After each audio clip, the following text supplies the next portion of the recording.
Hi everyone, welcome to ELI, the place where you get your daily dose of inspiration for entrepreneurship.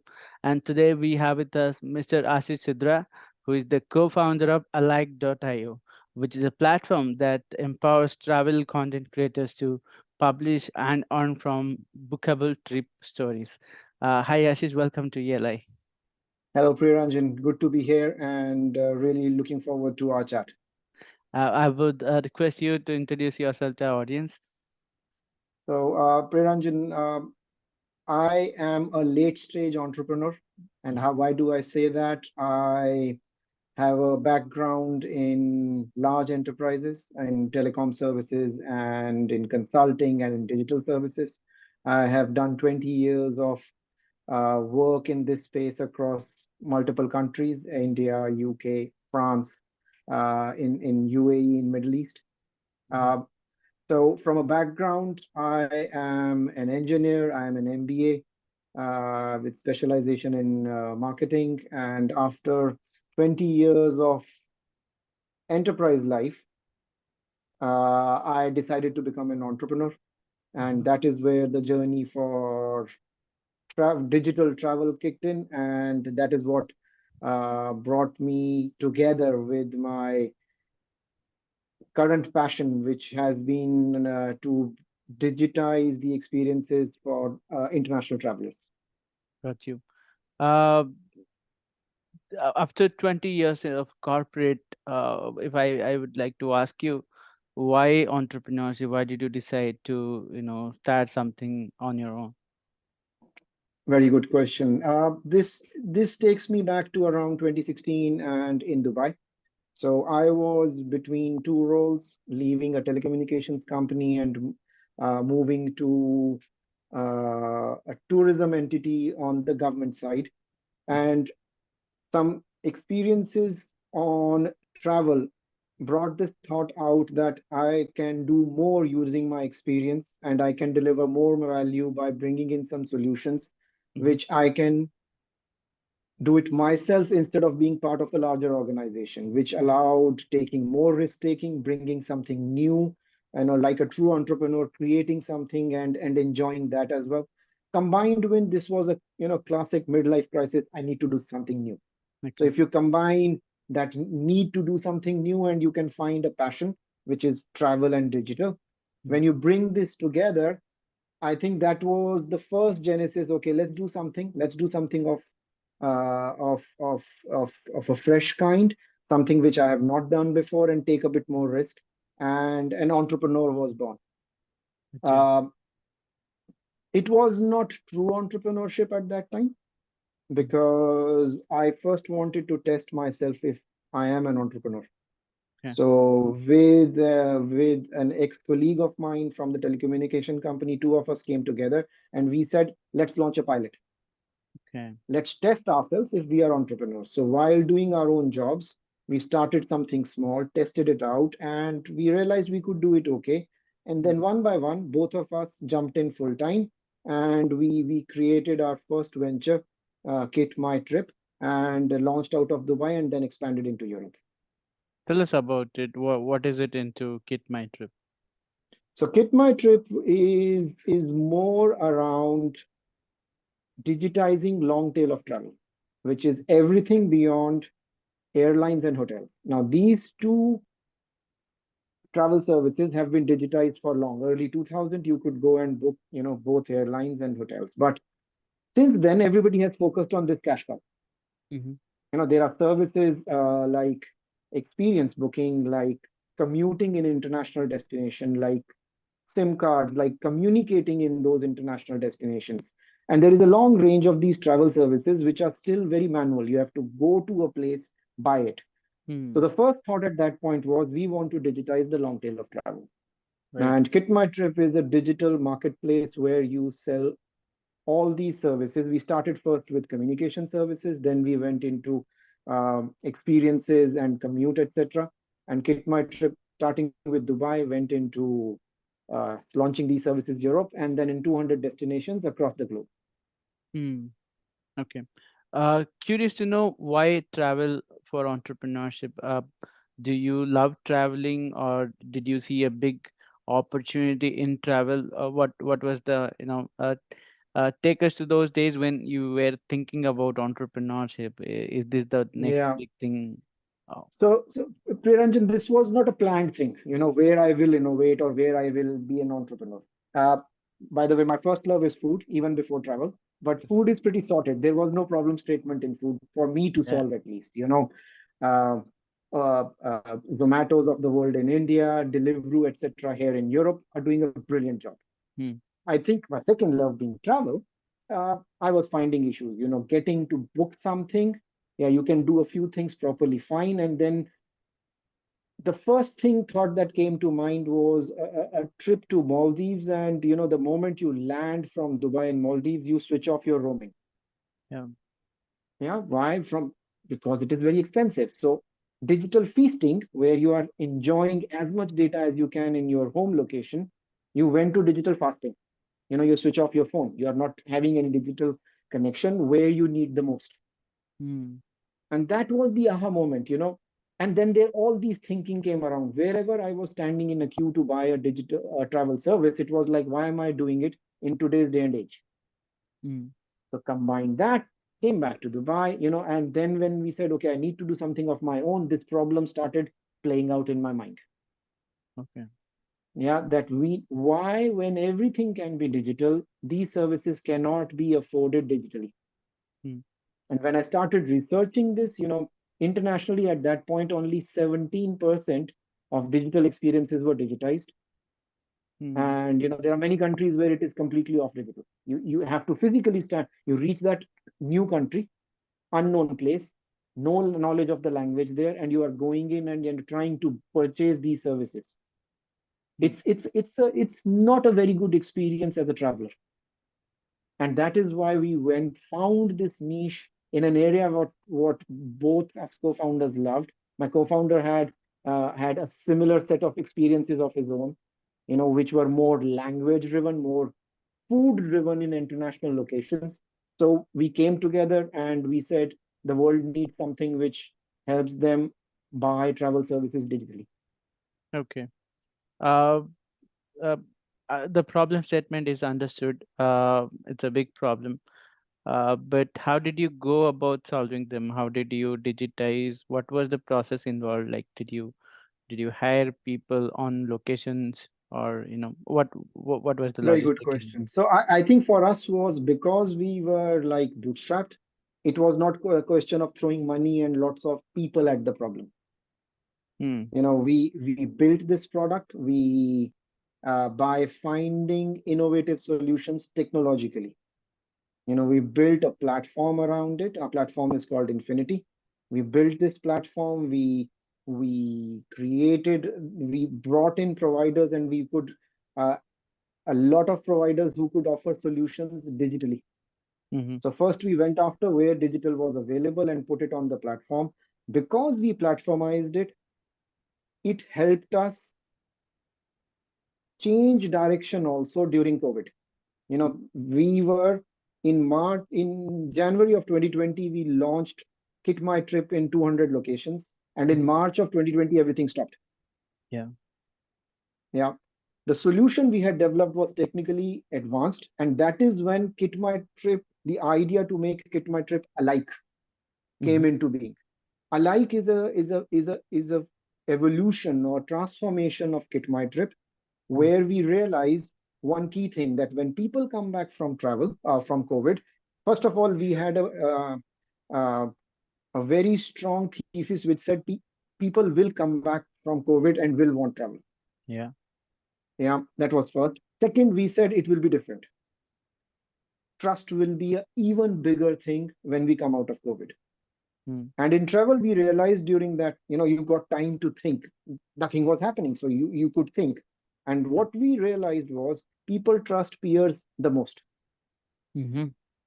right? So what we do when we go somewhere, we ask friends, we ask family, or we go online, we see blogs, we see Instagram, we see YouTube videos, and then we decide this is what we are where we are going, and this is what we do. We trust our peers.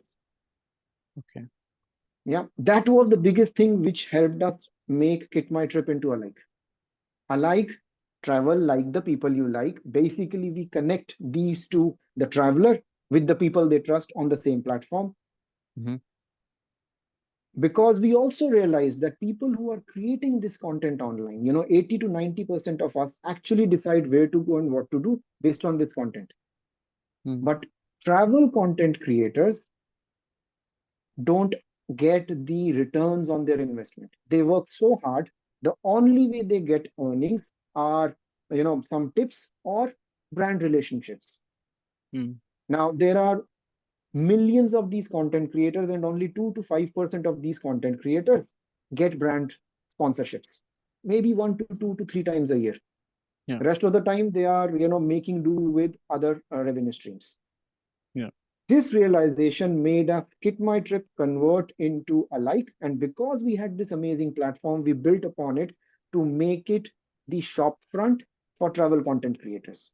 So when we are now talking primarily about Alike, we have pivoted to Alike. Alike is the next generation platform which connects travel content creators, give them a shop front where they can put a nice itinerary, say for Paris, and they say this is what all I did in Paris. We make it bookable. So Mm-hmm. Priyaranjan, if you go and say, I want to go to Paris, you see different trip plans, and you say, I am going to see this. Uh, Santosh's idea is very good what he did there. You can book everything Santosh did there on our platform. Our Mm-hmm. technology makes that content bookable. Okay. So, and to a traveler, they not only get trusted advice, but they get the convenience of booking all of this on a single platform.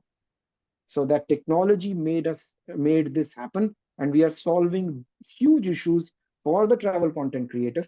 They can earn money now. Mm-hmm. Every time somebody books from their trip plan, they get a revenue share. So imagine if you book a $1,000 trip plan on our platform using the recommendation of somebody's trip plan, you get a percentage of that as a revenue share. Mm-hmm. So we actually give what is fairly due to these travel content creators. Got you. Uh, Curious to know what is the onboarding process that you have in place, both for the travel content creators and for those who buy from your platform, the users that come to your platform. How do they discover you? How do what are the different modules they can use inside your platform? Tell us about the platform. Sure. So, uh, like a true multi-sided business model, we consider them as two big segments, different segments for us, although some of them overlap. Mm-hmm. For primarily for travel content creators, because we are a new service, we reach out to them. Mm-hmm. We reach out to them. We have identified people who we can benefit them. So we reach out to them. We will onboard them. We show them the benefit of the platform, and our message being very simple: that Instagram, YouTube, Facebook, TikTok in many other countries, not in India, they are very good marketing tools. But for sales, you need a shop on a like. This message really resonates well with travel content creators. That's one way. Secondly, we launched in beta last year in May in partnership with Dubai Tourism, Mm-hmm. with Dubai as our partner city. So as an entity, Dubai Tourism is huge. It's the fourth most visited city in the world. They also helped us, take us to that during that launch. Many people came to know about us. They have reached out, and now we are starting to get into early phase of word of mouth, where somebody who has already used our platform is starting to say, "Guys, this seems like there is something here. Why don't you give it a try?" So Mm-hmm. we are starting to get more travel content creators on our platform, Okay. and starting next month, we will be launching some marketing campaigns around this. Mm-hmm. Now, moving on to travelers, we get travelers like standard marketing features. We will go out and market our platform. Um, Remember, as Kitmytrip, we have been in this business since 2016. So what Mm-hmm. we are doing now, we are moving our traveler business from Kitmytrip to Alike. So there is a running stream of business who are coming in and exploring a new way of buying travel. Mm-hmm. And we are adding up to that on marketing campaigns on top of that in targeted countries, which is bringing us customers. And more importantly, with these travel content creators coming on our platform, they are also bringing in customers from their user base on social platforms. So that is adding up to our traveler side of customer segment. Okay, so is it something like the influencers, the travel content creators, they put something on their TikTok with a actionable button or message which Absolutely. enables users to come to your platform and book a experience? Got it. Absolutely. Because it is classic Priyaranjan. You will understand because imagine you were doing your motor ride video on YouTube. Hmm. Till now, it will be simple. You will do a video. You have invested in the fuel, in the time, in the staying, everything. You invested everything. You invested your time. Hmm. What is the return? But now you can say, hey, my ride from A to B, liked it. You can also enjoy it. Book this whole thing on my shop on a like. Hmm. You will have your personal shop on a like. You then take the traffic and let them complete the journey on a like. So imagine they booked the hotel you stayed in, you know, maybe you used a couple of other services on that. All that, whatever they end up booking and take your journey, the money spent on our platform, you will end up getting a revenue share. Hmm. And that is where the traffic then seamlessly benefits from first seeing and consuming it on a social platform and then ending up buying that instead of searching, Hmm. buying it in one place because they know this is exactly what Priyaranjan experienced. I want to do exactly the same, and they can buy with assurance and comfort. Got you. So every time there is a new booking, I get a commission out of that. Indeed, Got you. indeed. Uh, what about the experiences? Let's say I booked a boat ride, but that boat rider is not registered on your platform. How does that part, that You logistic are an work out? expert. You are an expert. You quickly got to the most interesting challenge we are solving, Mm, right? I said multi-sided business model. I didn't say two-sided business model because the third side of our business model is this amazing experience providers. mm, India, out of many other countries, is one of the least digitized in terms of booking a boat ride while you were going from city one to city two. yeah. In the beginning, we are signing up these experience providers very rapidly in India. We are already at 1,000. We have a target of reaching X thousand on our platform very rapidly. We realize and we are very humble that we will not be able to sign up everyone. Mm, So in the beginning, in our platform, what we are offering is we don't want to be totally commercially driven. So if you are not on our platform, I will not show you. I will. So imagine, Priyaranjan, in your journey, you happen to take a boat ride, and the boat ride provider was not on our platform. But when you are creating that, you will simply say, I booked this boat ride. mm, This is the location of that boat ride. This is the name of the provider. This is their phone number. And if they have a website, you enter their website. We mhm, will not get anything, but that boat provider will get publicity. They will get access. mhm, We are doing this with the belief that over a period of time, this will allow a number of players to be digitized. Imagine if this boat ride, we regularly start, we regularly start seeing coming up on our platform. Our mhm. teams will then reach out and try to onboard that provider digitally. Got you. Awesome. Now that we understood the platform, the business model, would love to know a little bit about your personal journey as an entrepreneur. To Mhm. start with, tell us about finding the journey of finding right people, because entrepreneurship is all about finding people and fitting them to the right places. So how did you find your co-founder and your core team? What was the uh, hiring process involved, and how do you go about people?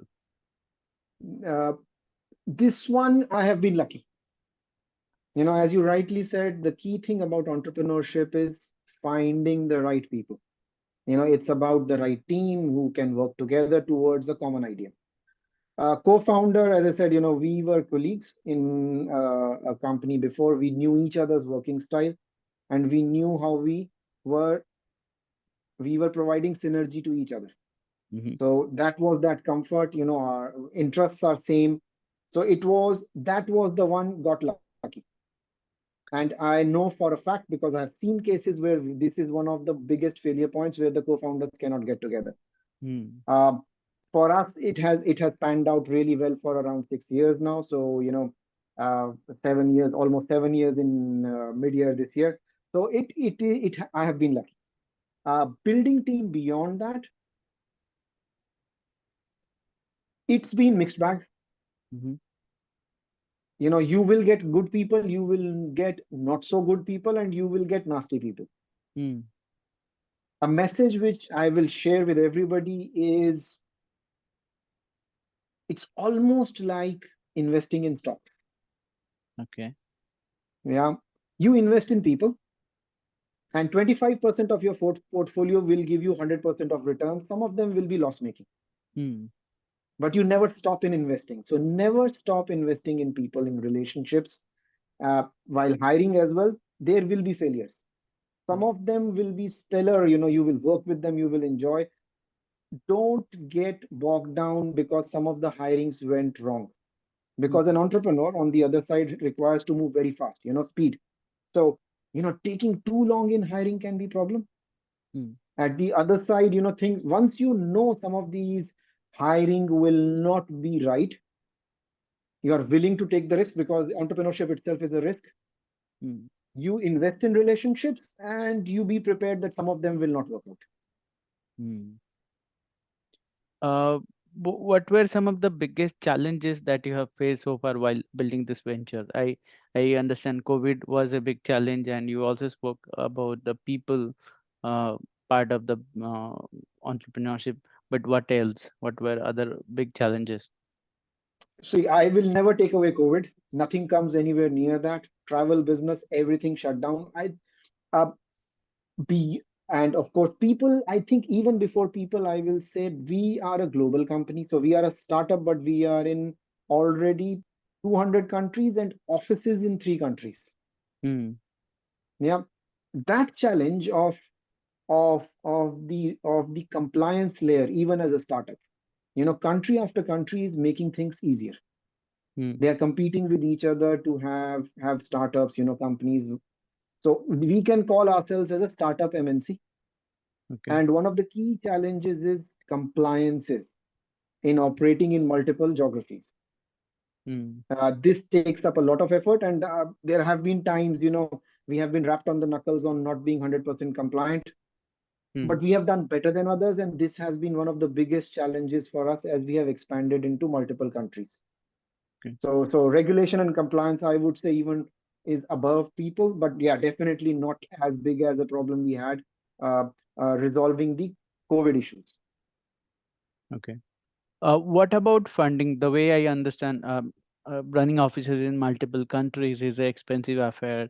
A building platform is expensive, and you are just building the platform. It's not like 100% mature yet. So, how are you funding the operations now? So Priyanjit, this was presented to us as a question mark when we launched. Kitmytrip, when we launched, the option was, we have a brilliant idea. Should we go and take funding, Mm-hmm. then develop the idea,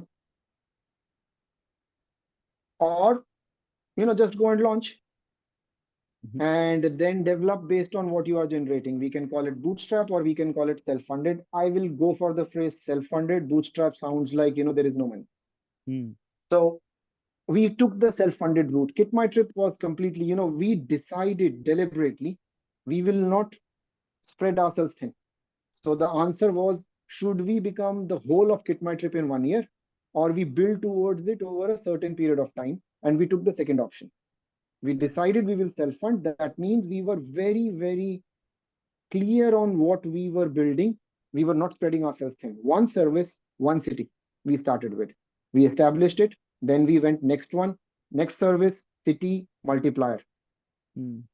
Even now, we are self-funded. So our existing revenues are funding the alike operation, and we can sustain that over 3 countries, running out of 3 countries and destinations. Even now, what we are doing is we are focusing. Mm-hmm. What we are focusing on is, where are we launching our spending our marketing money? Okay. We have just started having some discussions on funding. Mm-hmm. The environment around us is not very right, but the benefit we have is, this is not a live or die situation for us. Okay. What is very important for us is working with people who have a similar frequency on what we are thinking. So yes, we eager to discuss and participate in some kind of growth funding for us. What shape and form that is, we are very flexible. Mm-hmm. But for now, even if that is not coming in, we are sufficiently funded internally. It Mm-hmm. just may mean that something which can be built with speed over 1.5 years, we may take 2.5 years to do the same thing, and we are very comfortable with that. Gotcha. Got you. And the message I will give here is building big businesses is very, very, very important. Having $1 billion valuation is not that important. Understood. We have practiced this when everybody wanted $1 billion valuation. We are practicing this when now people want to see their profitability than their $1 billion valuation. So we have been a practitioner of this thinking even before people started realizing this. Hmm. And the valuation is, I mean, a lot of people are saying it's not the best metric to look at, but rather profitability is something that you should look for. Having said Absolutely. that, I just have one or two more questions left. Sure. What would you say is the meaning of entrepreneurship for you? How would you define the term entrepreneur from a skill set point of view, or from a personal trait? Like what kind of personality is do you think should be an entrepreneur, or how would you define the term entrepreneurship? Uh, you asked me a difficult question, and I was thinking what triggers a thought. So in my mind, when you asked entrepreneurship, uh, the word that came to my mind was new. Hmm. Yeah. Now it can be it's new. New can be a thing, can be new way of doing an old thing. So entrepreneur from that sense for me is somebody who is bringing a new perspective to the world, new perspective to maybe create, to build. But at the same time, it is about new way of doing an old thing. Hmm. Yeah, it's instead of riding a horse, doing a car. Instead of doing a car, doing a faster car with a new way of doing things. You know, instead of it's it's something new which all human beings love new. So there is this Hmm. thing about new which makes things better. So Yeah. new and better are the two words that come to my mind. Doing something new which makes something better, that's entrepreneurship. Yeah, as one of the Indian entrepreneurs, Kunal Cha speaks about it. Uh, the delta in past human behavior and present human behavior. That's Brilliant. entrepreneurship. Brilliant. And then again, that is why we should not tie it to just always going to Pluto or Mars as entrepreneurship.